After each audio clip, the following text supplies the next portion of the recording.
Welcome to this LibreOffice Calc lesson on Define Name. When you have a range of cells or a formula you use often, you can assign a name to it and use the name in place of the range or formula. For example, here I have a table of fruit products and their prices. I'll define a name for the price column so I can use it in a formula. So I'll drag and highlight B2 to B6.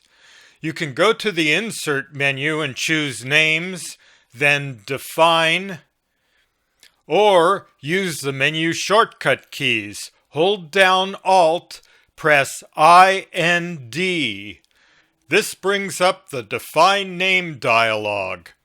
In the Name text box at the top, type a name for the range of cells. I'll call it Fruit Price. The range I chose is shown here in the Range or Formula Expression text box. Notice it shows the sheet name, I named it Define Name. Then it displays the range I chose, B2 to B6. In the next drop-down you can choose the scope. The default is Document, Global, which means that the name is valid for any sheet in the document. But it can be changed to the current sheet only or any other sheet in the document. If you click Range Options, there are various options available.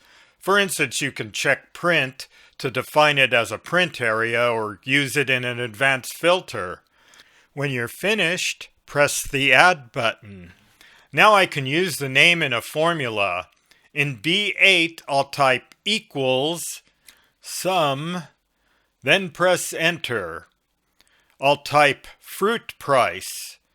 Notice the autocomplete pop-up found it. Press Enter to choose fruit price in the pop-up, then Enter again, and there's the total. The function itself can also be named and used anywhere on the page. First, I'll double-click B8 to get back to the formula, drag to select the formula, then press Ctrl-C to copy it. Then press Enter to get out of the formula. Now bring up the Define Name dialog. Hold Alt and press IND. Now drag and highlight the text in the Range or Formula text box. Then press Ctrl-V to paste the formula. Now in the Name text box, name it. I'll name it Fruit Sum. Press Add. Since this was set to global, it can be used anywhere in the document. I'll click here and type equals Fruit Sum.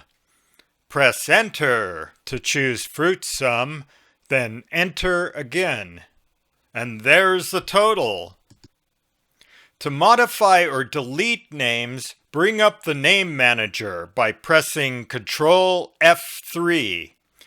When you click on one of the names in the window, you can modify it in the text boxes below, or click the Delete button to delete it. Click the Add button to define a new name, then press OK when you're finished. Defining names can be very useful when you're referencing a range of cells multiple times in formulas, or for very long formulas. A good example is at the end of my lesson on the if-na function. Well, that concludes this lesson on defining names in Calc. Thanks for watching.